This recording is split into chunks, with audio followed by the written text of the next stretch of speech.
Happy Wednesday. Thank you for tuning in here today, live and on demand on Blaze TV, radio, and podcast. I am Steve Deace. He is Todd Erzin.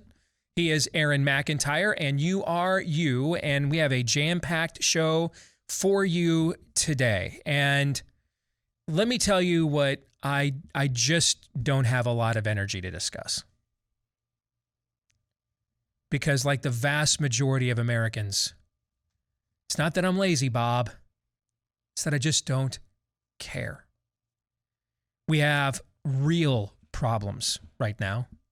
Last week was a phenomenal week for our side. But there's a couple of things on the docket here as soon as today that we'll discuss here after Aaron's montage that are civilization-shifting events and are going to impact a lot more families and people than whatever the hell went on with this hearing last night. And I'm pretty well connected. I've never heard the name Cassidy, whatever, in my entire life. I don't care. I don't have a take. I don't care. I want this process to be about us, not about them. I want it to be about we the people, not the soap opera. I don't care. And I don't want to mislead you, so I'm just going to tell you right off the top. If you're here for my soap opera take, yes, I know that there's already Secret Service agents that went to NBC News, of all places, to say they will testify under oath, undermining or I don't care. I don't care. I'm old enough to remember when Robert Costa was National Review's chief political reporter and was in my studio and following me around Iowa all the time. And now he's on some network yesterday making Alexander Butterfield comparisons. This is just all a scam. Comprehensively. It's just all a show meant to distract. It is masterpiece theater. It's just meant to distract from the real issues here. That's it. That's all it is. And I'm kind of depressed, frankly, to see a lot of my peers just hop right in and play along. Why? Well, maybe that's the content you want. I don't know. I've never, in my entire career, have I ever tried to gauge what my audience wants to hear on the basis of what we talk about. I've always based it off of what am I the most interested in, because that will then help me to present the most compelling content to you. And so maybe that's what you want. I don't know. But if it is, I just want you to know this will not be the show for you. I just want to tell you right off the top, this is me being gracious. I don't want you to get to the end and it never gets brought up and you send me emails. We're like, why don't you talk about it? I don't care. Like I don't care, like at all, like nothing. I'm dead inside. I don't care at all. I couldn't be made to care.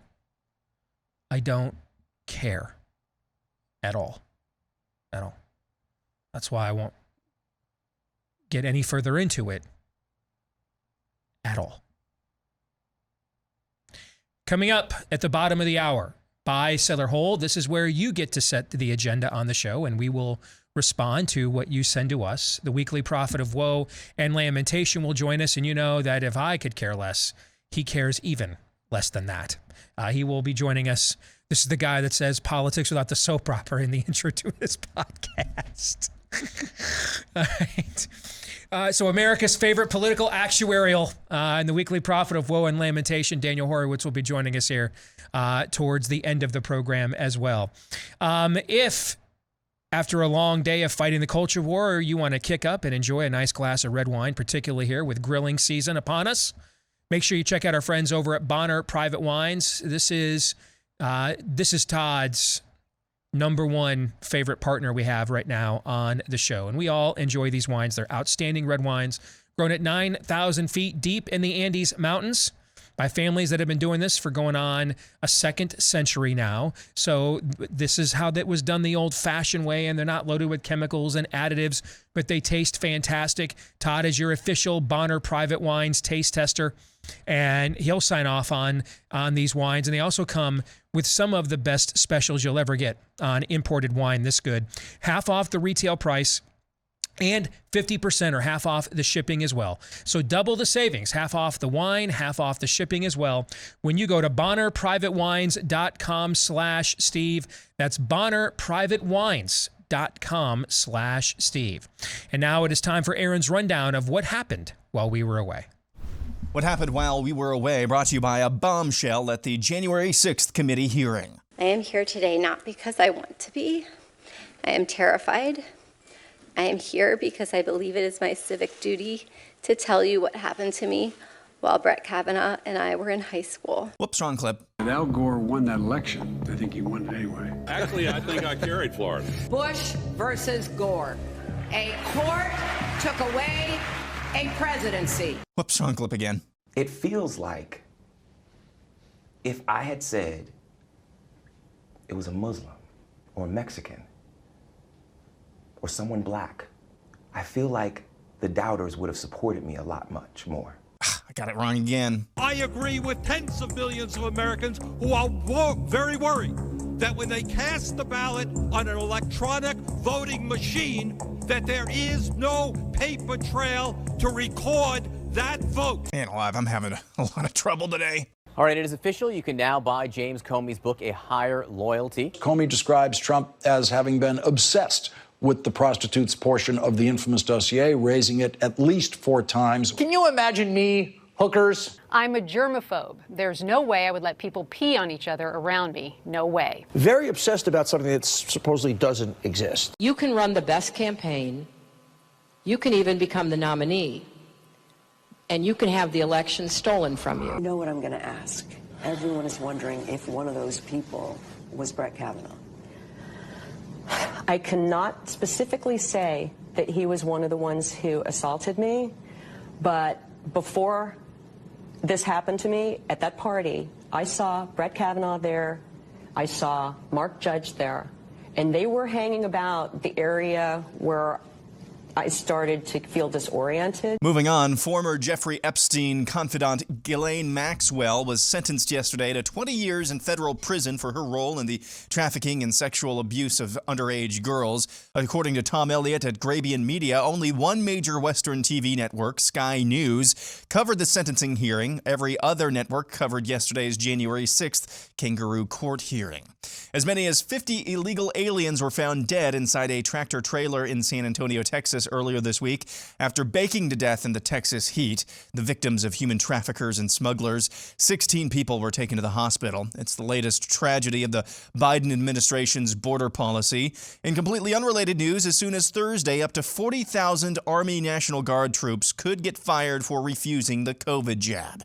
Here's the latest chart from researcher Ian Miller, who says, quote, San Francisco has one of the world's highest vaccination rates, with 95% of the population vaccinated and 72% boosted to go along with a public transit mask mandate, yet their current case rate would be the highest of any state in the country. Anthony Fauci said late last week he's feeling better with his bout of COVID after taking Pfizer's antiviral Paxlovid. I'm still feeling really quite fine. I think I'm an example, given my age, of what we're all talking about today. I'm vaccinated, I'm doubly boosted, and I believe if that were not the case, I very likely would not be talking to you looking as well as I look, I think. In completely unrelated news, Anthony Fauci says he's experiencing a rebound in COVID symptoms after taking Pfizer's antiviral Paxlovid. Insider News headline, Gen Z reconsiders sex in the wake of a post-Roe world. This is leaked video of Disney's upcoming show Baymax, aimed at children as young as 2, which promotes the transgender flag and the idea that men can have periods. Excuse me, which of these products would you recommend? Oh, well, These are the tampons I usually use. Thank you. I prefer pads. They're more comfortable for me. Thank you. I always get the ones with wings. Thank you. Get them scented and bleach-free if you can. Thank you. Yo, my daughter loves these. Thank you. These might be easier if it's her first period. These are really environmentally friendly. That footage was obtained by Chris Rufo at the Manhattan Institute. And finally, the devil, Satan himself, holds a press conference after his latest big loss. We went out there, we gave it our all. With fantastic offensive game, but ultimately the good guys and Justice Roberts came in clutch. Played a better game. So let's take some questions. You there with the teeth. Satan, it seemed like you had it in the bag with Roe on lockdown for 50 years. What went wrong out there? Yeah. Thank you for the question. You know, we got to look on the bright side here. We put up some incredible numbers. Over 60 million PBAs, that's preborn babies aborted for the layperson. It's an absolute world record. Yeah, I can't take all the credit though. This is a team sport. And you got an incredible team, you know. Got Planned Parenthood, Moloch, Nancy Pelosi.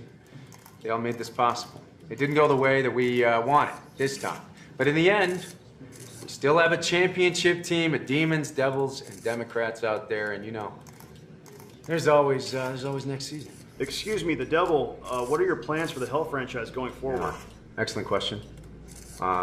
Obviously, this is a rebuilding year for us. We're gonna build back better. That's the Babylon Bee, and that's what happened while we were away. Wow. I had not seen it. Wow. Well, this is a good segue into the newest cooler, and I forgot to bring it in with me today. The newest cooler that our friends over at Taiga Cooler sent me. So if you paid attention to my socials on April Fool's Day, I may have given you an unofficial potential sneak peek at some imaging for the Nefarious film. And putting it out on April Fool's Day just to kind of test people's reaction was a good time to do it, because since it's April Fool's Day, people weren't sure if it was real or not, right? So I just kind of wanted to just see, hey, you know, this is some of the imaging and stuff that branding we're looking at, so give me some reaction. And our friends over at Taiga Coolers, they took that imaging and turned it into a customized cooler with Lord Nefarious on the cover. It's got the exact same color of green as the cover of the book. It glows in the dark as well. I mean, it's just a really, really cool cooler. It's almost enough to get me to go out to a park in the heat just to see what it will look like. Almost. But it's still a very, very cool cooler. They can customize just about anything there for you. And if you're like, I just really want a really good cooler, they'll give you one of those too. All right. Well, they won't give it to you, but they will sell it to you for 10% off with the promo code Steve as your discount code when you go to taigacoolers.com, TAIGA, taigacoolers.com. And it's made in the USA, employing actual Americans like you, unlike almost every other cooler product that has parts or its entirety made in China. All right, and they have the same value system you do. These guys are great. So enter the promo code Steve, get 10% off when you go to taigacoolers.com. So let's go to the montage. And Aaron, I'm just going to say this flat out, man. That is the greatest, and this is high praise, okay? That's the greatest opening to a montage you have ever done. Ever done. I mean, that was... You had no idea the mood I was in when I came in here today, what I was going to say at the top of the show. I knew what mood you were in. Oh, did you? Yeah. Okay. But I mean, it's like we coordinated that or planned it, and we did not. Okay. It's exhausting, and I'm just beyond tired of it. I do think it should be let me say one thing about this that no one is talking about, that I think there should be a conversation about. And now's the time to have these conversations now. Okay, I mean, if he runs again, and he will, if he wins, whoever, him or DeSantis will be the nominee, and they will win the presidency more than likely, particularly if they're running against Biden or Kamala. Neither one of those has any shot to win. If they come up with somebody else, they could put their media machine provided there is some semblance of economic stability by that point in time. They could put their media machine to full use and maybe repackage or rebrand them. But anybody named Kamala Harris or Joe Biden is not going to win in 2024. So it overwhelmingly, the odds are either Ron DeSantis, who picked up Joe Rogan's endorsement. Did you see that now? Yeah. So now he's got the richest man in the world and the guy with the #1 show podcast in America now backing him. But it's still it's a slog to take down a king. All right. I think he's got more of a shot than I would have said even a couple of months ago. But I mean, I still wouldn't say that it's even 50-50. Maybe more like 25-30% odds right now. That's higher, though, than I would have said a month ago. But it'll be one of those two, more than likely, will be the next president of the United States. And so now is the time. We're not even to the primary portion of this yet. We're not even to the point yet, like we will be, say, a year from now, where emotions are going to start getting heated and people will start retreating to their silos and get into their, that's my team, that's my quarterback mode, right? Okay. So we're not to that point yet. So now is a great time to bring this topic up, when maybe this is the most lucid and honest and objective we can be about it as possible. If there was a singular weakness in the Trump administration version 1.0, it was in the personnel in several key spots. Fair? Yeah. More than fair. Right. And one of the reasons that Trump had a difficulty in hiring good people is because and this occurred on the campaign. That's why he had to go to, past rejects like Paul Manafort, for example. A lot of the Republican machine, which, by the way, ended up helping him because a lot of the Republican machine is dreck, all right? But a lot of the Republican professional political class thought he had no shot to win. And so they didn't want that stain on their resumes for the future, so they just kind of set it out. And Trump and the family had to essentially kind of piecemeal an organization together on the fly. It had its weaknesses, like they were on Craigslist. Remember that website? They were on Craigslist in Florida, advertising for vote canvassers like 3 days before the election in 2016. That's, for those of you that don't know what that means because you're not involved in the nuts and bolts of politics, that's like doing tryouts for your quarterback during the week leading up to the Super Bowl. Hey, we're not sure who's starting the game. I mean, you don't want that. But here's where it did benefit Trump, is he didn't have people pestering him all the time about messaging and what to say and just kind of let it rip. And that's typically when he tends to be at his best. So from a political pugilistic standpoint, so it had its benefits and it had its drawbacks. Okay. Then you get in the White House and how do you staff it? And you think, and they did something actually very smart. They thought, you know what? We've got this massive think tank down the street here from the White House in this beautiful building with a multi-million-dollar endowment called the Heritage Foundation. Why don't we just drain this, 15-floor building? If you've ever been there, it's gorgeous. I've been there, spoken there. Why don't we just drain this multi-floor building of its talent and stock our administration with, because these are going to be our true believers, right? Mm-hmm. And they ended up hiring people that I once did an event for. And she was my point at Heritage for this event that I did, a retreat in a posh resort in Maryland. And the woman's name was Alyssa Farah. That name sound familiar at all? Yeah. Joseph Farah's daughter from WorldNet Daily. Yeah, she's the one that's been trying to audition for, a spot on The View for a year, basically.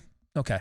Yeah, she was the point person for me when I did a retreat for Heritage back pre-Trump. I think it was the spring or summer of 2016, actually, before he got elected. She was the point person for Heritage. And so you you think that these people are going to be good. Well, some of them were, and then some of them were just, swamp creatures. I mean, we're only a few years away from when Heritage Foundation came out with a white paper praising Romney for the individual mandate in Romney Care, because anything in Washington can be bought. It's just a matter of what's the right price, even a Heritage Foundation. And so here's a question I think we need to start asking ourselves. Where's the staff coming from for Trump in a second administration? And I think that's straight up a question that needs to be asked. Because a lot of the people that we would want him to put in that administration aren't going to be people that have the cash reserves to afford $1,000 to $1,500 an hour attorney in Washington, D.C., or because of some partisan witch hunt by the DA of New York. The minute they become, after this woman's testimony yesterday, I'm just telling you right now, Pompeo, all kinds of people are getting subpoenaed now. Watch. And you got to ask yourself, how many people that aren't swamp creatures, meaning they're not Elaine Chao, Mitch McConnell's wife, they're not the McConnells who have tripled their personal wealth somehow by being in government for this long, because most of Washington is the Aaron Burr school of government. Government exists to line my pockets. So, and throw in he'll be a lame duck. At least you can maybe say, all right, man, I'll go in there, get my book, I'll put up with it for a couple of years, get my book deal and not stick around for the second term. You're not even operating on your timetable now, your ambition timetable. The clock already begins the minute you take this job. So he's a lame duck. And based on all these precedents, that you're looking at thousands of dollars of billable hours in attorney fees. I'll just tell you the kinds of people, dude, Peter Navarro's not poor. He can't afford it. He's doing a legal defense fund. And what did he do? He stood next to Trump for 4 years. That's what he did. He stood next to him. So, this is the new precedent now. And now maybe some will say, well, they'll just do this as a new precedent to anybody you throw up there. That possibility does exist. But that would at least be a theoretical possibility, right? Mm-hmm. We have a factual one that it's a possibility here. If at any point in time you hold a senior position in this administration that did not involve betraying President Trump when he held the presidency, you're facing some form of a subpoena from a DA in New York or a tribunal of some sort in Washington, D.C. And those are not cheap. Not a lot of people can afford that. And so a lot of the people that we would want to, regular people who are smart, that we would like to fulfill these, influential positions within a Trump administration, they're going to have to make life choices, man. And he's a lame duck. So, it's not like he's going to be around here for a long time to pardon me and protect me or what have you. Or they just come after me after he leaves the White House so he couldn't pardon me anyway. He's gone. I promise you, those are things that many of you in our audience aren't thinking about because you're not working professionally in this business. I absolutely promise you, though, amongst the professional people, they are having those conversations. And if you had a hard time doing it, coming up with a credible staff before to carry out your edicts, what's it look like in the future? And then there's you're a lame duck the minute you take over because you have to be a one-termer constitutionally. I just think those are conversations that are much more worthwhile to have than whatever the hell is going on there with this hearing that no one cares about. And no one should, because it literally impacts no one's lives except the actual cast of the production. No one is impacted by this except the cast of the production. The people, the players on the scorecard. They're the only ones who are directly impacted by this. The other 99.999999999% of the country, not impacted at all. Whatsoever. But are about to be impacted by what's coming down. Something wicked this way comes this week. You just heard the devil there say, it's a rebuilding year. We got to build back better. Here's how the empire strikes back. Both these events could happen today, actually. The U.S. military could violate its own uniform code of military justice and purge tens of thousands of patriots from its ranks because they refuse to get a vaccine that is an experimental injection, not fully authorized, which is a complete violation of their own code, which is why there was that win when this actually came up in the naval trial about a month ago, which we featured on the show at the time. And that could happen the same day that the FDA decides that it doesn't even have to do control groups anymore and provide you data on true clinical trials with COVID jabs any longer. And the control group will actually be how the COVID jabs performed against themselves against previous variants. What does that mean, Steve? It means there won't be any control groups. It's like putting up a study that says, how much do you like Steve Deace? And we go find a sample of people who really like Steve Deace right now, and we put them together against people who really liked Steve Deace for a long time. And we come back, and it's peer-reviewed study, guys. And the study shows everybody likes Steve Deace. One group likes him right now. One group, love you long time. And wouldn't you know, I peer-reviewed it. I gave it to you to look over the data, right, Todd? You looked it over? Aaron, you checked it? It's peer-reviewed. It's got electrolytes. Yes, thank you. Everybody likes me. Sold to the man in the cold sweat. Now that is civilization-shifting stuff. Banana Republic level purging of the military to get rid of as many patriots as possible so that as many see, because when these people leave, let me tell you who's left. The vast majority of the people left are the ones that when you grab your guns to defend your rights, when it gets to that point, they are the ones that will grab the tanks and say, we were just following orders.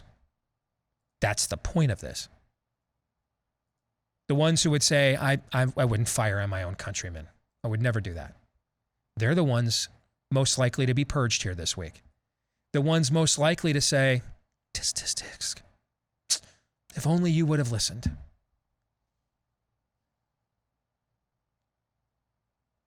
Clip. That's who will remain. That's the point, folks. Do you think the Pentagon is unaware of the fact that they're violating the UCMJ? Come on. Were popes before this current one Catholic? Of course they know this. But that's the point. This is a litmus test. They're finding out who is fully compliant, will go all the way with the level of compliance that the new totalitarians will demand. And those who will not, you've outed yourself, you will be purged. Because in a society, in the total state, the highest virtue is compliance. Compliance is the highest virtue. And at the same time that this is going to occur, and maybe the exact same day, today, the FDA is going to decide that it doesn't even have to truly pretend to control group test the latest magic potions from your pharmaceutical betters. But sure. Let's just waste all our damn time on an absolute nothing burger like we've done the last 24 hours. Gentlemen, your thoughts. You know, I'm preparing for the moment, and it's not very far away, where they're going to come and knock on my door. And it's going to be time to just haul the family out, roll up your sleeves, take all the jabs that you've been ignoring. Based on everything Steve just said, why do you think that's not going to happen? And some neighbors are going to be cheering. You know, I'm just kind of resigned to it at this point. I'm going to fight like hell as long as I possibly can. But you're watching your military be hollowed out, and you don't have any questions, and you don't care. You are watching.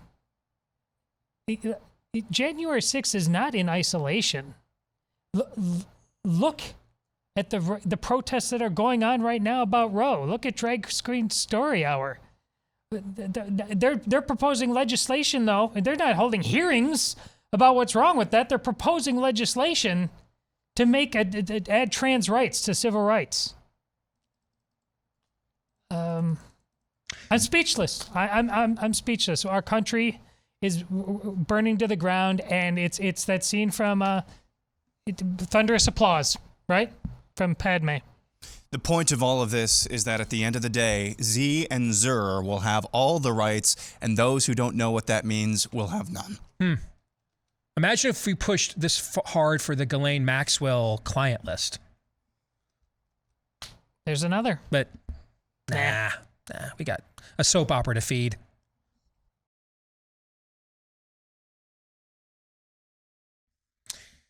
All right, back here on the Steve Deace Show. An Arizona real estate agent recently found out the hard way that home title theft is a real thing when she got surprised one day when she went to the old MLS and found her own house was being listed. Except she wasn't the one listing it. She wasn't selling her home. She was a victim of home title fraud. And this is what they do at Home Title Lock. It's a crime that can be incredibly profitable, but also hard to detect until long after it occurs because the identity thief simply creates a fake title transfer for your home, refiles as the new owner. A lot of this stuff is all kept online, including our deeds, the only thing that proves we even own the home. And then they can start taking out loans against your home, where in the case of this realtor, they can even start selling it. Typically, your homeowner's insurance and even your mortgage lender can't protect you, but this is what Home Title Lock does. They put a virtual barrier around your home's title to mobilize the minute they detect anything nefarious happening there. Register your address at HometitleLock.com. Find out for free if you're already a victim and don't know it. And then while you're there, sign up to get 30 free days of protection at HometitleLock.com. That's HometitleLock.com. All right, it's time for Buy, Sell, or Hold. It's our weekly game of fun and frivolity where Aaron, or buy, seller Lindsay, I should say, where Aaron will give us, Todd, that he has selected from the audience, a series of statements, predictions, lists, etc. No topic is off limits. And you and I will decide, are we buying this? Are we selling this? We do not know what is coming in advance, so we get blindsided with it. And that way you get our instant reaction to it.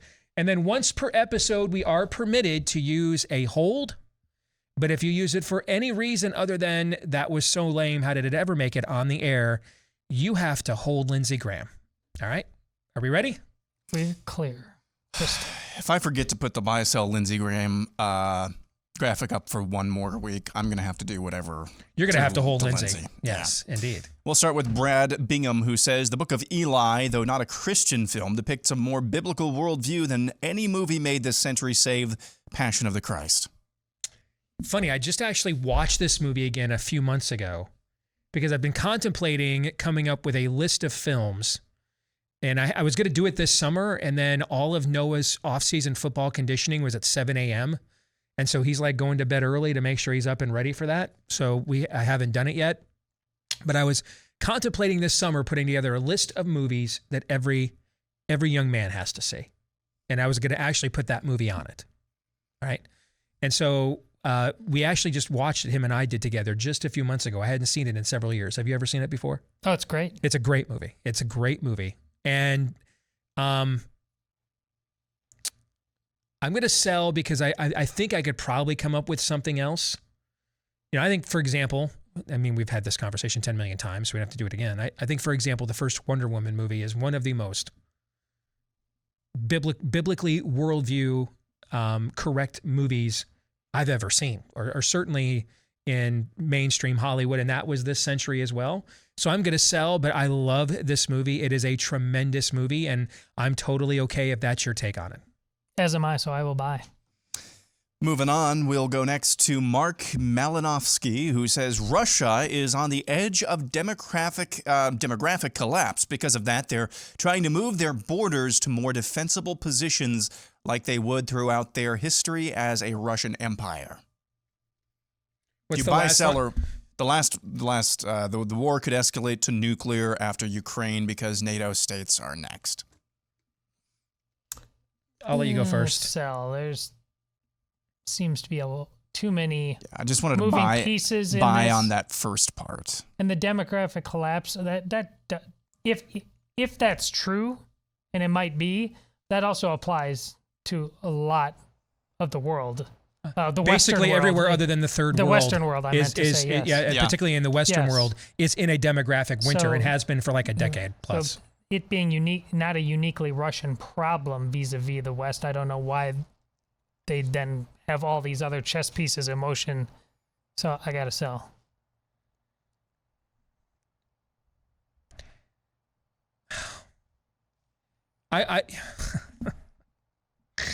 This whole thing is so intellectually dishonest. When I say that, by the way, I don't mean, Mark, your proposition, okay? I'll buy your proposition just because I think even if I don't agree necessarily with all of it, I think you made an earnest attempt to connect dots and critically think here. And so let me do that, because I realize, wait, people are going to think I'm dissing Mark, and I'm not. All right, so you're trying to smartly think this through, okay? Yep. All right, so period. Moving on? Yes. Okay, all right, so turning away now to it, same topic, but different variation. This whole thing is among the least intellectually honest issues I've encountered in my career. It's not as systemically threatening, obviously, as COVID was and is, and nothing in our lifetimes, frankly, has been. This is COVID launched the greatest attack on our own soil against our liberties since Pearl Harbor. But there was at least like a real virus. There was at least a real novel coronavirus. Now, when it arrived, 2018, 2019, okay, looking at the data, when it arrived, who knows? Okay, who knows? But it at least existed. How it arrived, leak from a lab, bioweapon, those are your only two options if you have a brain cell left. We don't fully know, but at least it existed. And so there was at least some impetus to launch all of the fraud associated with it. You see where I'm going? Mm-hmm.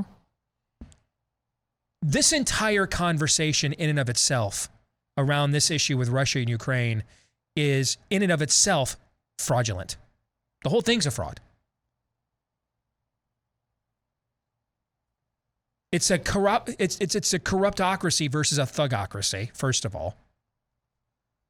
And we're playing this thing out like it's the Spanish Civil War, where we're going to go ahead and use this as the proxy to test out our new our new military deployments for the coming next global conflict.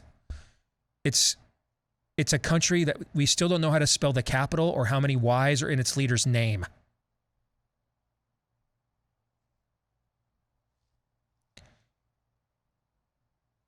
NATO includes Irwin, Turkey,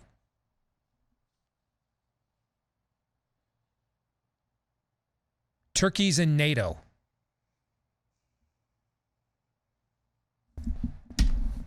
Why? What do you have in common with Turkey? They're defenders of I like Turkey. Other than Thanksgiving's fun. What do you have in common with them? I heard Turkey's got electrolytes. Some of the earliest Christian churches are in Turkey. Yes. What happened to them? They ran into some of Irwin's ancestors. That's what happened. Yeah.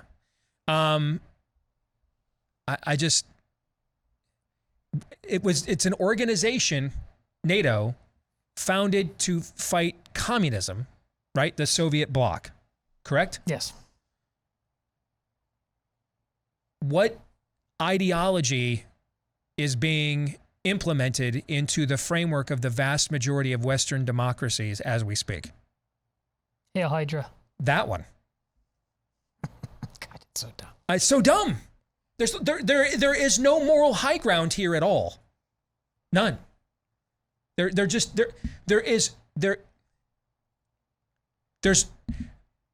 at least with COVID, I could go to other countries and get real data. This issue has no truth in it. Everything you've been told about it is a lie. There were never Molotov throwing cocktail throwing grandmothers to Ted Cruz just cited 3 weeks ago. That never existed. Snake Island never existed. They were never winning. They were never going to win. The whole thing's a lie. I have a poster of the Ghost of Kiev on my wall, Steve. The whole thing, everything's a lie. Putin's a liar. Zelensky's a liar. The whole thing is a lie. Because the lie is the point. Because the lie is the point. That's right. There is no, I don't know how anyone who is really trying to think this through can have any defined position on this on either side. Because I don't even know what are the sides. What are the sides? What is the point?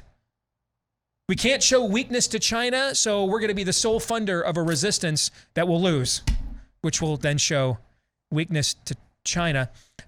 We can't afford to let Putin rebuild the former Soviet Union, but we also recognize that apparently we don't really believe that's what he's trying to do, because we all recognize that there's no political justification for putting American troops on the ground there. Otherwise, they would have already done it, right? Everything you're being told is contradictory, is self-refuting.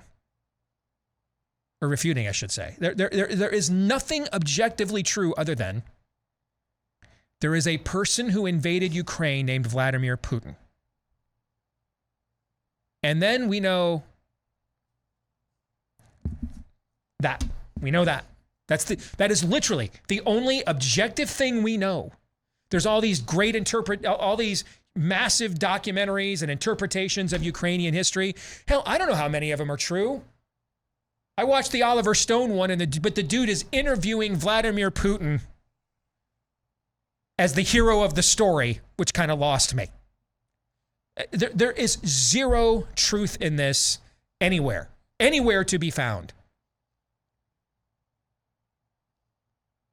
And the NATO nations are so concerned about a reformed Soviet Union, they all voluntarily decided to import that ideology into the framework of their own democracies.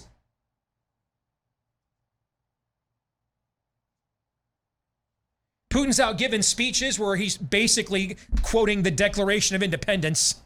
There's nothing true. Nothing is true in this entire story other than Vladimir Putin invaded Ukraine. And the truth starts and it ends there. Nothing else is true. Nothing else is. But keep funding it anyway. Can you imagine if on July 4th, Putin does start reading the Declaration of Independence? Remember the reaction I had that night at the Democratic Convention when they passed out constitutions? Yes. It's going to be like that. That level of lit. I will lose my freaking mind. Okay? What's the over-under on that happening? When Putin steps forward to say, I'm here to fight against woke vulture socialism, invading Western democracies, and an attempt to import the former Soviet bloc's failed ideology into the frameworks of their own countries. Wow. When that happens, totally dude, see that happen. When that happens, look up. Your salvation is nigh. That's War of Gog and Magog kind of stuff. We're about 5 minutes away from that. The whole damn thing's a lie. The whole thing is a lie. The whole thing's a lie. Germany and France just got half their natural gas cut by Putin. And Macron is like favorably quoting Putin yesterday. Yeah, you know, we talked and he said he doesn't really want to come to the peace tables. Anyway, how you doing, Joe? Nothing's true. I've never seen anything in my career that had less truth in it than this story. There's literally nothing true. Nothing else is true. We don't know what's true. We don't even know. And most of us still couldn't even find this damn country on a map. Well said. Going back to the question about demographics, I had this prediction on the Deace Group a couple of weeks ago that it'll be harder to get an abortion, to kill your baby in China than it will be in much of the United States in the next 5 to 10 years. Buy, sell, or hold. Oh, buy. They are evil, but they're also a technocracy, which means they're very easy. They need numbers. Yeah, They're easy to predict. China and Shanghai in particular, the most prosperous city in China, I think have the lowest birth rates in the world right now. So they've got worker bees to replenish. You bet. You want to know where the Handmaid's Tale is going to take place? Over there. That's where that's going to happen. They're going to go from only aborting women for population control to demanding women have more children because they're running out of new plebeians. Yes, you bet.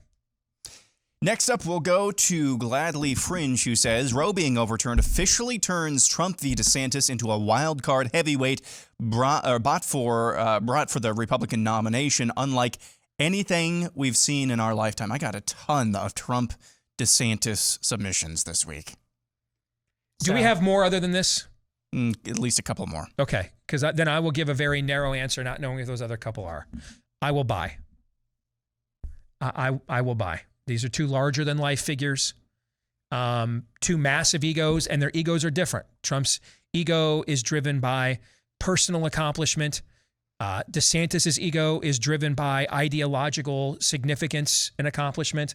So they complement and clash in that area. You're going to literally go hour to hour on Fox News. You're going to see Tucker Carlson be a super PAC for DeSantis while Hannity is an ongoing perpetual one for Trump. I mean, I think you are looking at a titanic fight. I do. I agree. Well, I am selling, and I'm keeping it narrowly tailored too. You're implying that Roe, and I think because of the three judges, and I mean, even on this show, we said thank you to Donald Trump, that this is why he would go forward. And again, I'm selling because, as I said, I believe last week, Trump, his decision to go forward hinges only on primarily on his desire for Schadenfreude. He wants revenge. He wants to see everybody suffer for getting it in. Roe may add or subtract to that, but that is primary. Next, Trumpet Tiger says, with the demise of Roe and the integral part of the integral part that RBG played, the left will start asking Democrat-nominated Supreme Court hopefuls to commit to retirement under a Democratic president in confirmation hearings. Oh, I could see I don't even know if she's on the Judiciary Committee, but dude, you couldn't see Mazie Hirono asking a question like that? Oh. Would you commit to, yeah, I could absolutely see that. Sure, buy. Yeah, I could buy that for sure. All right, that's it for this hour. All right, we will have more buy, sell, or hold coming your way here after the top of the hour. We will also talk with the weekly prophet of woe and lamentation, Daniel Horowitz. Man, I wish I could tell you what we are working on, because we are getting close to the finish line of this project, and we're going to be able to announce it here in a few months. I wish I could tell you what we were working on, because it is going to blow your mind when you get a chance. You know what we're working on. Oh, I know. Yeah. But you'll just have to settle for more buy, sell, or hold when we come back.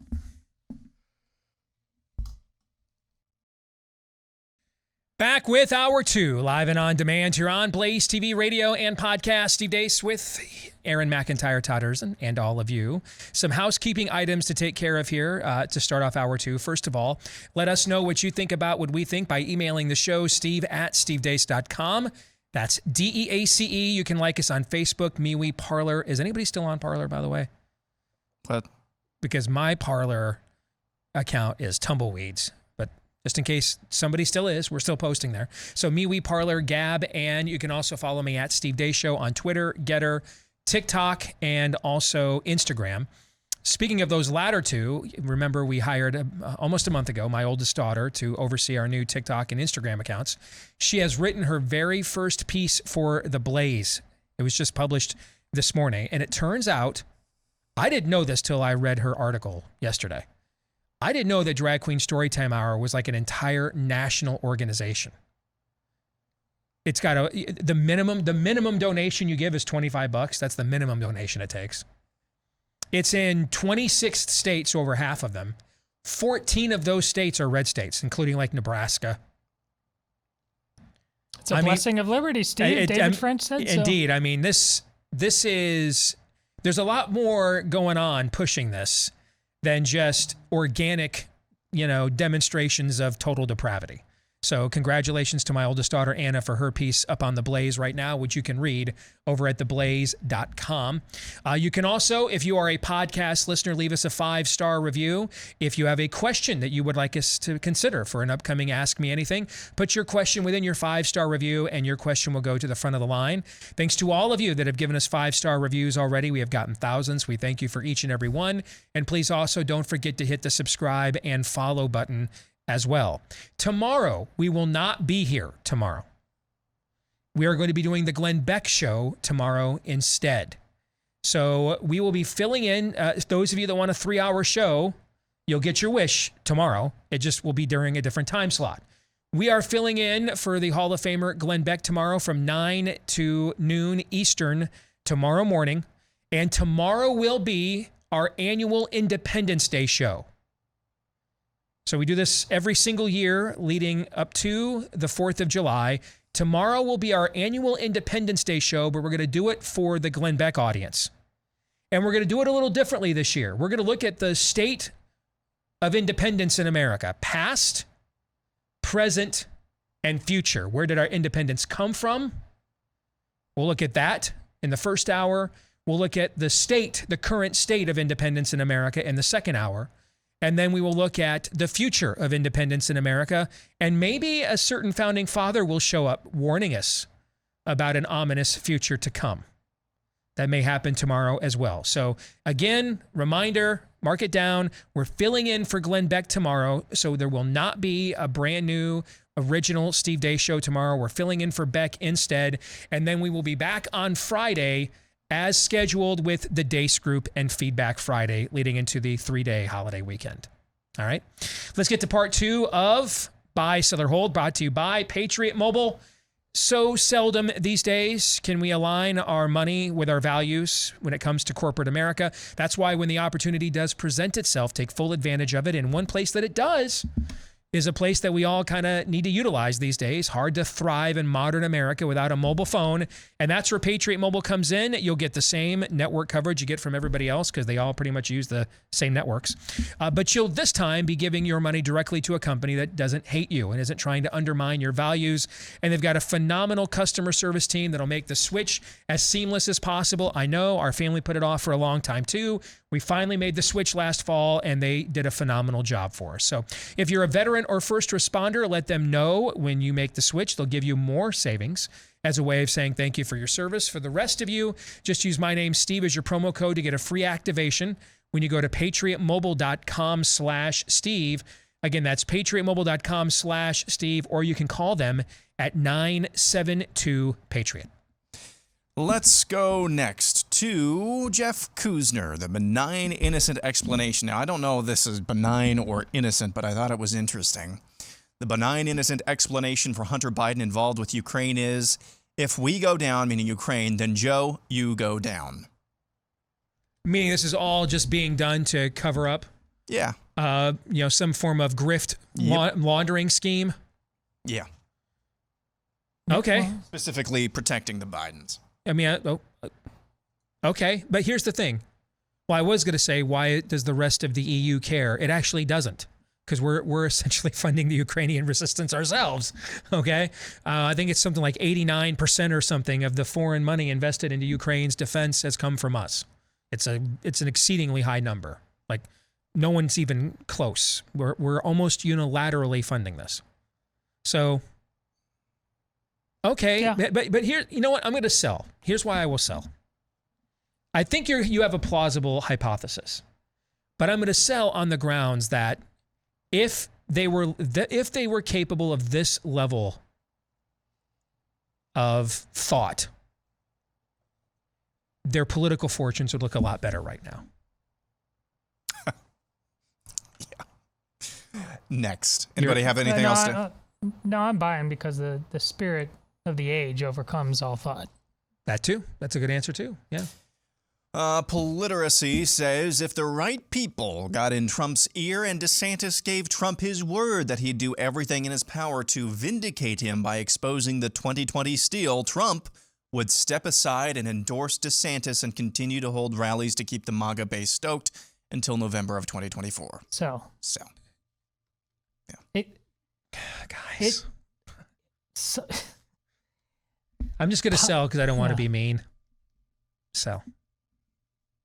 Anything else? Now, some version of that may end up happening, but to see it and write it as if a logical tumbling of dominoes and reading the future, can't do it. Can't do it. I need to know. Because the way that this is worded, the individual who offered this submission is obviously not unintelligent. Fair? Right. So why are smart people even allowing themselves to craft such a fairy tale? Because they wanted this answer. What's that? Because they wanted this answer, maybe. Oh, you think we're being trolled? It could be. All right, if that is, it worked. You got me. Okay. All right. So let's say that wasn't it. And then sincerely, this fairy tale was crafted. Why? You know, sometimes it's just the way you wake up in the morning and you're saying there's a chance mood. I don't know. Okay. All right. I get it. Okay. I mean, Dude, I'm not. I've been a Detroit Lions fan since 1983. Yeah. I get you. If that's where you're at, then okay. Then you know what? Forgive me. We all have those moments of weakness when we need to believe something more meaningful and higher is happening to explain all of the dumb. And as a going on 40-year Detroit Lion fan, I totally understand that basic instinct. Just remember from the beginning, and we all agree. The three of us laughing about it. I remember this distinctly. When and before Trump, he had won, but he hadn't become president yet, and laughed at the notion of Ivanka and Jared running his White House. Like, no way, this never happened. Well, yeah. Look, it happened. I remember saying that. Yeah. Yeah. So again, I did it myself. I know that so you can't. You know what? I'm gonna go ahead. I'm just gonna cut myself right here. Yeah. Yeah. Okay. No magnanimity going on at all. Ben Barker says, top 5 Michigan football moments post-Bo. Michigan, Notre Dame, first night game. I could buy that. You bet. Phenomenal game. It's an all-timer. And given the history of the occasion, yeah, I could buy that. Sure. I don't care. Number 4, Henny to Mario over Penn State. I mean, I'm going to sell. That was a great moment, but, Michigan only, went 7-5 that year. I'm going to sell on that one. I don't care. Number 3, Desmond catch against Notre Dame. Oh, absolutely. That belongs on the list. You bet. Yeah. That's, one of the most iconic plays in recent college football history. You bet. I don't care. Number 2, Charles Woodson punt return. I mean, yeah, absolutely. That belongs on the list too. I put Desmond's catch ahead of that because of, but yeah. Given the magnitude of that game, though, I get it. So, bye. Yeah. Let me go back one. I should say it can't be better. We're talking about 2 great Packers here, so. I love how you ordered this, that you brought this one in specifically after you probably knew that previous proposition was going to break me. Yep. So thank you that's what I did. Thank you for picking me back up. I'm capable of that level of planning. Number 1, Desmond with the pose. I mean, it's arguably the most iconic moment in the television era of college football. It's certainly in that conversation. So, yeah. I don't know. I can't think of what else it would be. I mean, Flutie to Phelan, but it would be in a class like that. But there's one obvious one you missed. It was just last November in the snow beating Ohio State. That's on the list. Get rid of the catch winning a game that was otherwise meaningless in a 7-5 season and put like Hassan Haskins scoring his 5th touchdown or Aiden Hutchinson ending the game on a sack. Put that in on your list, and the rest of your list is pretty go blue. So thank you. Next, we go to Flora Buttercup, who says, if Trump flips his message on the jabs, he's going to be the 2024 nominee no matter how DeSantis is currently polling. Oh, I will buy that. Assuming we make it that far. I will buy that. Yeah, I could buy that for sure. Because it's his most obvious weakness. Now, I think you should, I should say this. DeSantis is going to have enough of a base. So I have a friend of mine who's a hardcore DeSantis guy and is privately telling me I'm way too broken by how Trump kicked our ass on the Cruz campaign, and I just can't objectively see this. Let me start with that point. Do you guys think there might be some legitimacy to that? Can't objectively see what? That DeSantis' path. That Trump is not unbeatable, okay? What a mighty fortress is our Trump. I mean, theoretically, for the purpose of whatever you're going to say, okay. I doubt it, but maybe. Okay, I sit next to you every day. He doesn't. Okay. So here's the points, though, that he makes. A, Rush, God rest his soul, has passed. So the idea that there will be a show on 700 radio stations with such that carries that level of magnitude, carrying water for Trump every day, like there was during that primary cycle, that's gone. Mm-hmm. Okay, so remember when I said what the 3 things I learned from the Cruz campaign? He ran this back at me. You said, Steve, the 3 things you learned from the Cruz campaign is you guys could have all the money, and you had a ton of it. You could have all the organization, and you had the best of it. But if you didn't have Fox, Drudge, and Rush, you were doomed. He's right about that. I did say that, right? I mean, I made that point a lot of times after that primary, right? Well, Drudge is irrelevant on the right these days. He's not a relevant figure on the right. So throw that out. Rush has passed away. And so there is no show that is tailored to the right that even comes close to stepping into that vortex. Mm-hmm. Okay, so that's not there. And remember, he actually told me this a few weeks ago. That's before Joe Rogan did the interview with Gina Carano yesterday, where he all but endorsed Ron DeSantis for president. So Rogan has Rush Limbaugh type of listening numbers. Now they're not, almost exclusively made up of Republican primary voters, right? Yeah. But it's a far more eclectic group. But we are talking about, he's got Rush Limbaugh kind of listening numbers, Rogan does. So Rush is no longer here, God rest his soul. Drudge has self-exiled by his own sellout, and that leaves us with Fox. Well, there are going to be shows on Fox, including the most watched one, that are going to be very pro-DeSantis. I don't think the network will be as a whole, but if you were Ron DeSantis, would you rather have Tucker Carlson with your support or every other show on Fox with your support? I'd rather have Tucker. Yeah, Tucker. Okay, so his point is, even before we get to Joe Rogan endorsing DeSantis yesterday, his point has been to me, the inherent advantages that Trump walked into systematically won't exist. You're also not building a national campaign from nothing like you had to do on the Cruz campaign, because DeSantis is starting from even the poll out today that had him losing to Trump, by 28 points in the Politico poll, he's still polling like 23%. I think that was the best we ever did in a national primary poll in the Cruz campaign, as we got like into the low 20s once. All right. And so his point is, you're not even starting from the same kind of baseline. What do you think? Does he have any points? This buddy of mine who's all in for DeSantis already? Yeah. He has points for a conversation, of course. Okay. So then with that in mind, Aaron, reread this proposition to me. Okay. If Trump flips his message on the jabs, he's going to be the 2024 nominee, no matter how DeSantis is currently polling. See, I sell. You'll sell? Because it's not just flipping the message, it's how you do it. And you've actually, I can't remember if it's on air or off air, but I'm almost certain you said this at some point within the last couple months. If he suddenly flips his position but doesn't do it effectively, it opens it up for DeSantis. Like, what the hell, man? What were you?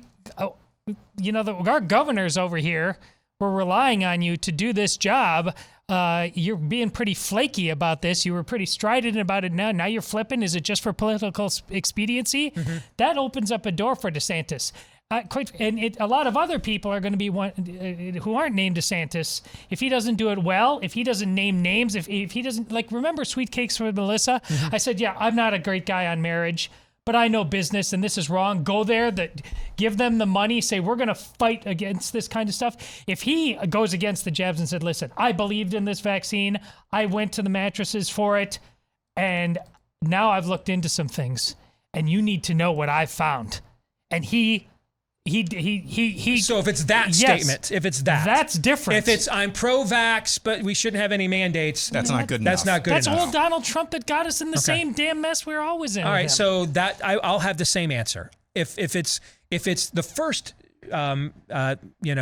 deflection, pop some corn, man. Then popcorn, and let's just go ahead and skip right to the general and save us all some time. If it is the other one, then it's on. Yeah, we'll see you in Iowa, New Hampshire, right? Okay. Good answer, Todd. Thank you. Next, we will go to Res Ipsa Loquitur, who says you cannot be a true Christian or practical Catholic for Todd and I and believe in or support abortion. I would agree. Yeah. I would agree. Yeah, Christianity ultimately is about God offering his son, himself in human form, up as a sacrifice for others. Abortion is about offering your sons and daughters up as a sacrifice for you. I mean, short of literally announcing to the public, I am God, worship me, nothing gets you closer to original sin and Genesis 3 than that. You are literally manifesting a doctrine of demons. You're putting yourself upon God's throne. You are determining who lives and dies for your own personal convenience. You are making the case that you alone are qualified to pronounce value upon a human life before it's even had a chance to realize any of its potential. I mean, I can't, there are very few things you can do without obviously getting into crazy stuff like, become literally Hitler or a serial killer. The kinds of stuff that the vast majority of people, even in total depraved states, aren't, tempted to become. Do I have to say things like that? Aren't they kind of obvious? Okay. I think I had to say things like that. All right. So then I'm glad I did. Yes. All right. So aside from I'm a sociopath and I literally became Hugo Chavez or Ted Bundy. All right. The kind of sinfulness that regular non-sociopathic in our right mind people are tempted with. There are few things you can do that more closely get you to the heart of darkness than that. God says, I will offer up my own son for your sinfulness. You say, I will offer up my unborn son and daughter because of my sinfulness. I mean, that's pure anathema. Since we used we said the word Catholic there in the answer. That's antithetical to Christianity at the root. So, absolutely. Let's mix in a word here about our friends as we are seeing businesses now say, hey, they'll pay for your, we would much rather pay for you to spend a few grand killing your kid than, all kinds of maternity leave and adding them to our health insurance. So we've got businesses doing that now. Another reminder of the need to build what Matthew Peterson was talking about in our show yesterday, the parallel economy. And this is what our friends at Public Square, this is what they're trying to do. So download the Public SQ app today. It's available in your Apple App Store or your Google Play Store.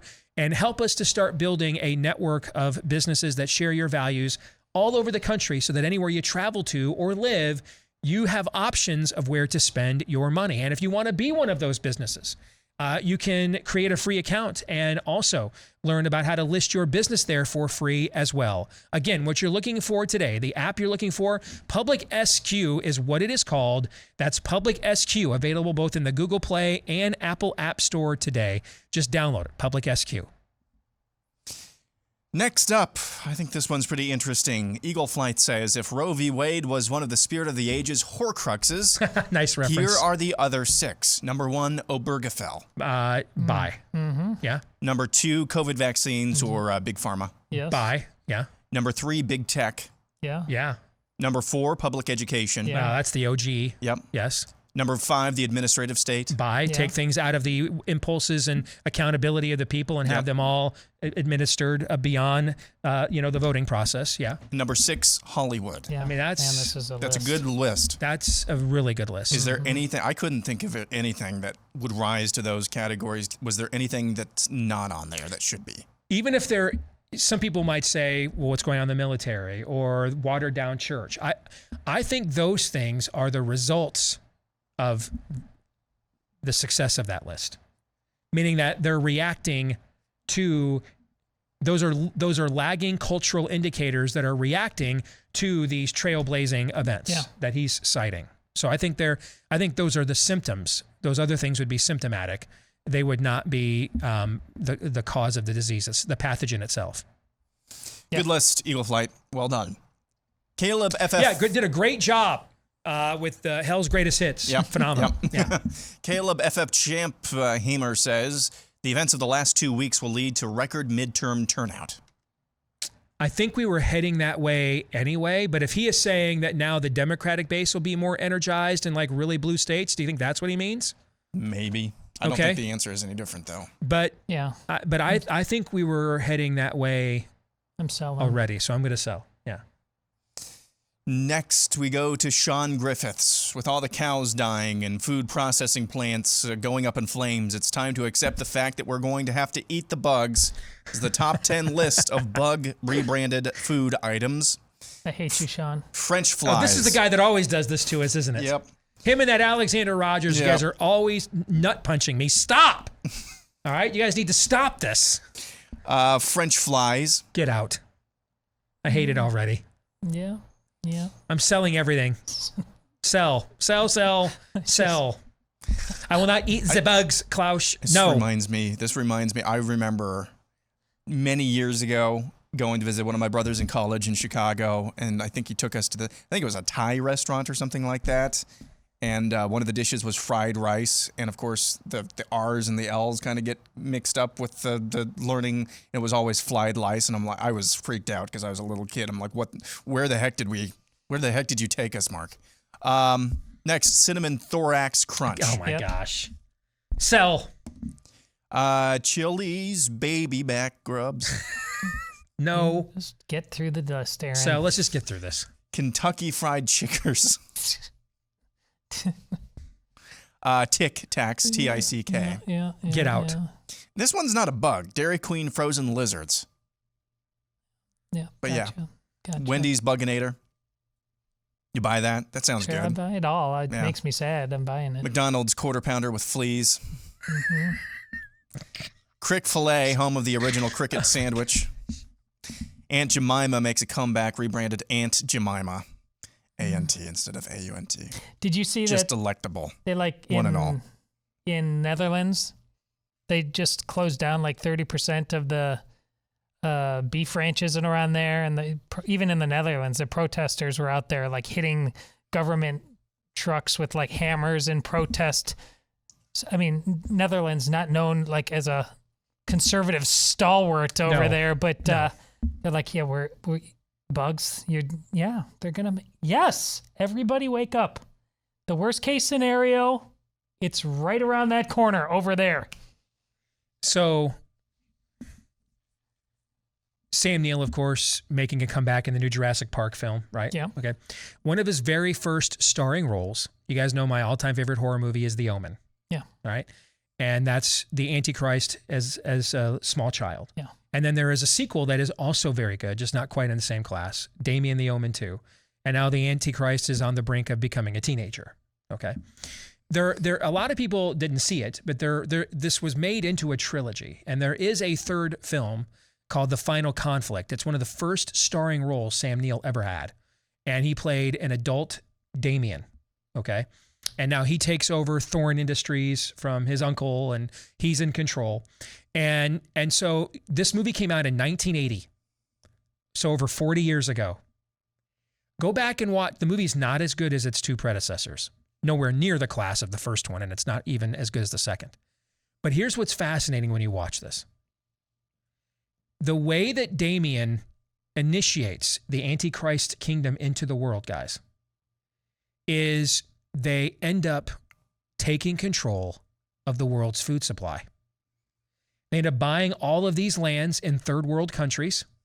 They start there, and they start instead creating genetically modified food. And so those countries, he basically owns them, and they owe their food base, their supply chain to him, to loyalty to him. And then he wants to expand it into the European and the more industrialized nations.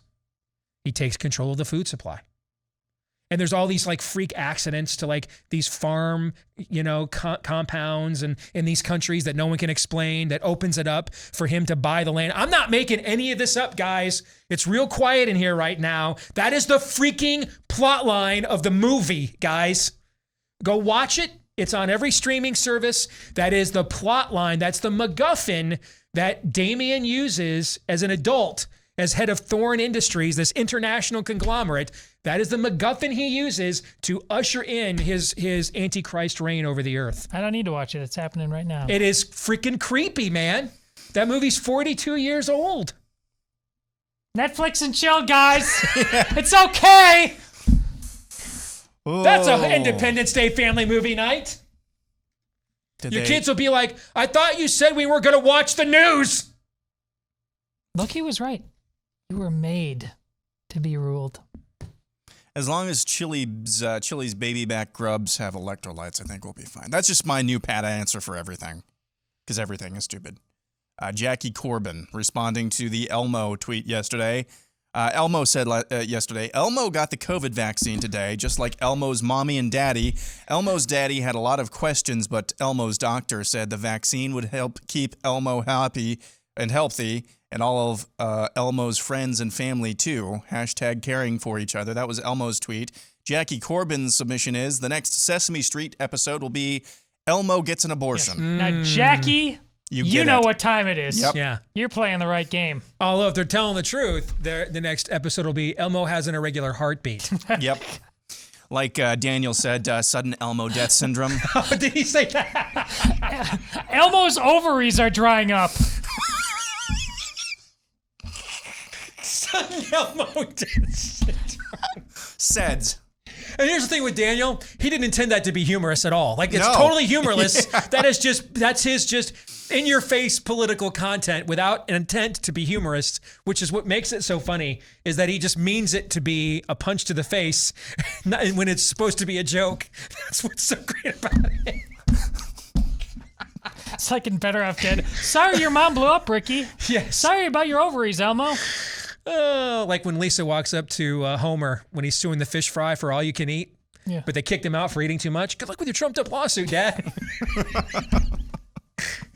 Oh, great. That's it. We will have more buy, sell, or hold in the overtime today for Blaze TV subscribers. BlazeTV.com/Deace is where you can go later today to watch that overtime. And it's also where you can go to subscribe to Blaze TV, just $10 a month when you go to BlazeTV.com/Deace. Speaking of the aforementioned Daniel Horowitz, he will be joining us here in just a few minutes. Stay tuned. If you are a snacker, I've got good news for you, because now you can get a snack that is good for you, healthy, and is one of the best tasting snacks you've ever had. They're called Built Bars. They are the greatest protein bar of all time. So many great flavors to choose from. The #1 in my power ratings, chocolate chip cookie dough chunk, is returning soon. Got email notification about that. The new mud pie, the previously new one before that, brownie batter. Absolutely, these are phenomenal. You won't believe. You look at the label, and you'll be like, there's no way this is 140 calories. No way, this is only 160 calories. But they are packed with flavor, all covered in real chocolate, loaded with protein, but not loaded up with the carbs, the calories, the sugar grams that you're trying to avoid. You don't have to choose between your sweet tooth and health any longer with Built Bar. Get 15% off right now when you use my last name, Deace, as your promo code, DEACE. When you head over to Built.com, that's their website for Built Bar, Built.com, promo code DEACE to get 15% off. Let's welcome in the weekly prophet of woe and lamentation, Daniel Horowitz. It is good to see you, my friend. And if you're not, if you don't listen to Daniel's podcast, you are missing out. I mean, it's basically everything you get here. It's just I don't interrupt him.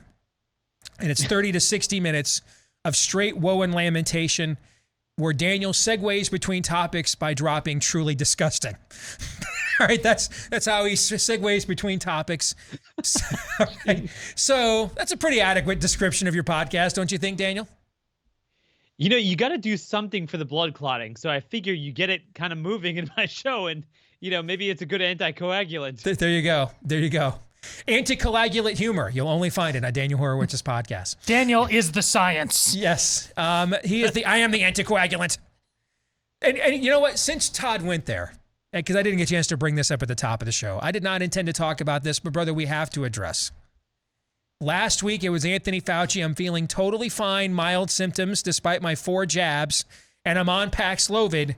This week, after taking Paxlovid, the symptoms for my COVID are back. I have to give you a moment to comment on that. Steve, there's no way statistically this is possible to happen by accident, that everything they do, every last thing they do. There was a New York Times article recently that the plexiglass might have made it worse too.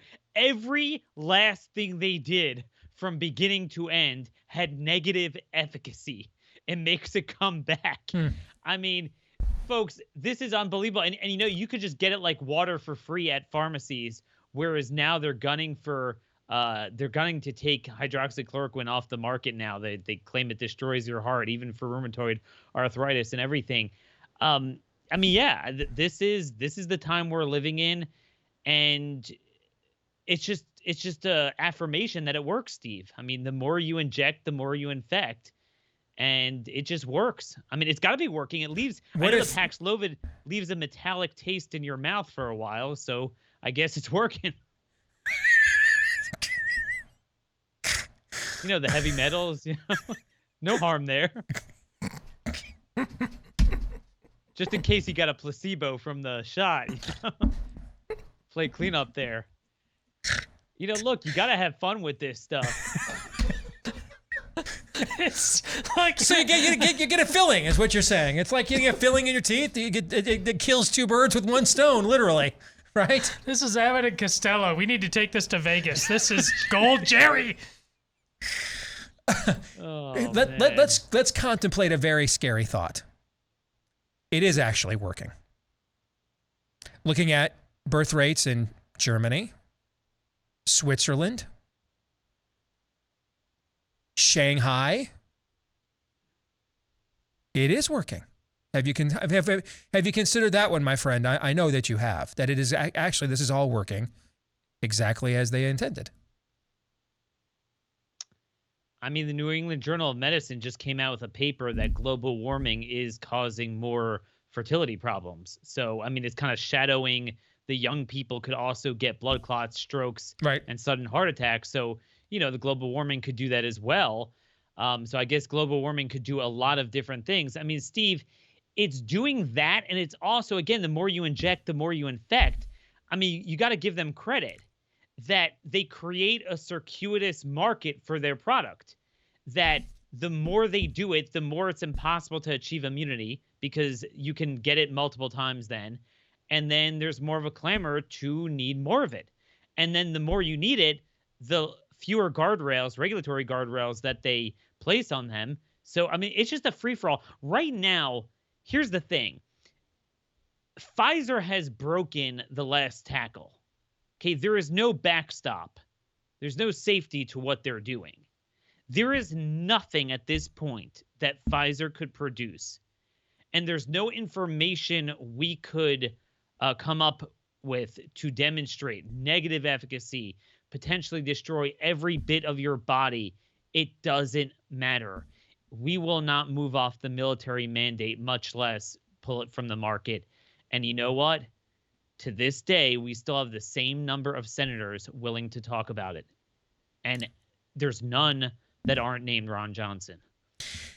So along those lines, what I did want to talk to you about today is something I did discuss at the top of the show. Everybody focused on this soap opera yesterday and this Cassidy chick who a name I'd never heard of. And I don't care. I could not care less. I just don't care, which means that I know you care even less than that. But at the same time, this is all going on. Here's what we imagine if many of our peers in quote unquote conservative media clamored this hard for the client list for Ghislaine Maxwell, for example. Or here's another thing going on. You mentioned the military mandate. They are set to purge tens of thousands of enlistees, maybe as soon as today. It's a clear violation of the UCMJ. This is an experimental injection. They're not allowed to do this, to mandate it. But they're going to do it anyway because this isn't even about the jab. This is a compliance test. They're testing the ultimate compliance of their soldiers. And so the soldiers that'll be the least inclined to shoot at people like us if we dissent, they'll be purged. And the soldiers that would be the most inclined to just follow orders, they will remain. Tell me I'm wrong on that front. And at the same time that this is going on the very same day, we may have the FDA come in and decide we're just going to get rid of controlled group studies when it comes to whatever they want to do to us with COVID. We're just going to institutionalize, quote, COVID exceptionalism at this point. Or if we do a control group, we'll inject people with the for the old variant, which is a little bit like me saying, I'm going to do a study on how popular I am. And I'm going to talk to people right now who love me right now. And then my control group are people who have loved me for a long time. And I'm going to then publish a report that says, everybody loves me. Here's the data, and it's randomly controlled. That's essentially what's going on with the FDA and the military, or am I wrong? Well, Steve, what you're saying broadly, first politically, is that you can never win a boxing match if you decide you're not going to punch. It's not just offense, but it's defense, because even if you're good at ducking and, bobbing and weaving out, you're going to get hit eventually. So Republicans will never draw attention to any of these issues. Obviously with insurrections, you have how did they make the narrative about this when they had an attempted assassination on Kavanaugh? Well, it's the same way you had charges dropped against almost all the Antifa guys that shined lasers at the lights of federal agents in Portland. The Portland prosecutors, the federal and state there, they dropped most of the charges. They never make an issue out of it. So, yeah, the narrative is going to be about whatever the left wants it to be about, even if the public is clamoring for change. So that's the political point. I mean, as far as the vaccines and the shots and everything, I mean, Steve, you talk about my show yesterday. I did a special hour and a half with Maddie DeGarry, or the mother of Maddie DeGarry, the patient zero vaccine injury. This was the first known Pfizer injury. And what we found out was that even for a trial participant, 12-year-old, perfectly healthy, within 24 hours develops a neurodegenerative disease that basically made her paralyzed from her waist down, and she cannot swallow. She needs a feeding tube. Her life's destroyed. Okay, and this wasn't like the sudden adult death. This was within 24 hours in the trial. To this day, they never dealt with them, spoke with them, and to this day, you could look up the trial, the 12 to 15-year-old trial, and their case is not in there. Their injury is not in there. It's accounted for under abdominal pain. That's it. A stomach ache. It's not in there. They lied. They fabricated. They couldn't get them treatment, and then even the non-cartel doctors wouldn't want to treat them because you can't bill insurance for a vaccine injury because you're not allowed to state that there's a vaccine injury. That's how bad it is. They couldn't get a wheelchair for her for 10 months. Wow. Covered. Nothing. No compensation, no legal help, no medical help. At least you study it, right? Okay, well, you signed up for the trial.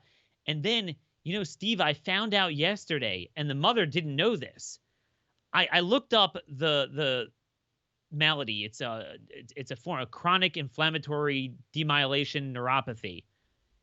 And that Pfizer document, the 38-page document where we know no later than February 2020, they knew of 1,200 deaths and 9 pages worth of over 1,000 very nasty maladies. This one was on there. This is kind of like, Steve, if you picture Guillain-Barré and Bell's palsy, this is like the pancreatic cancer version of it. This is like that on steroids. Mm-hmm. Really rare and really nasty. It was in there. They knew about it. It's right there. But you know what? Pfizer's not even fighting the document dump anymore. They don't care. It doesn't matter if we find this stuff. So a couple of us nerds on Twitter will pass it around and talk to each other. It doesn't go anywhere. There's literally nothing that could come out about those shots that will matter at this point.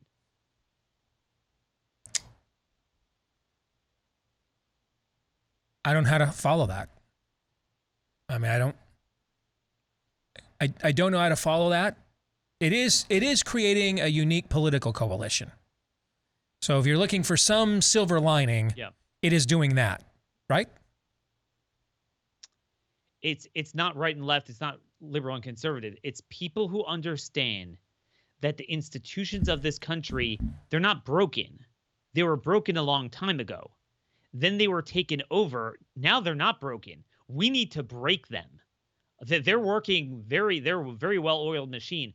And this is what, and I'm just going to pick out a random name, not to pick on one particular person, but it just comes to mind, Andy McCarthy, right? He's bought hook, line, and sinker into the January 6th thing. I just saw a column from him on the Cassidy, whatever her name is, stuff.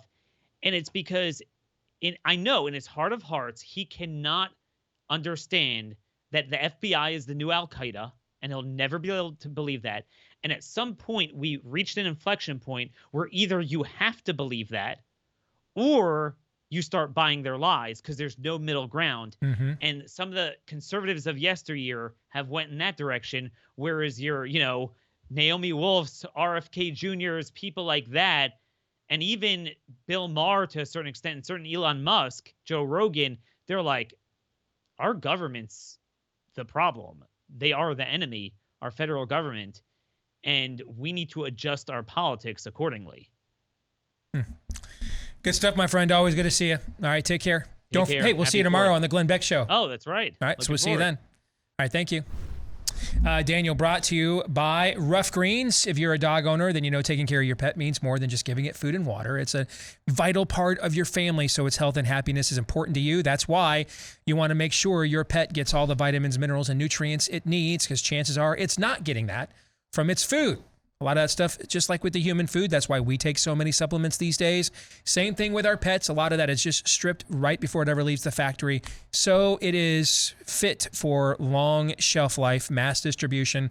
And that's why you're looking for Rough Greens. It is finally the supplement for your puppy. It's the powder that you mix in with your pet's food, and you restore a lot of the vitamins, minerals, and nutrients missing from its current diet. But you might be wondering, what if my pet doesn't like the taste or it doesn't really make a difference and I wasted a bunch of money? Well, we don't want you to do that. So we'll give you the first 14-day Jumpstart bag for free.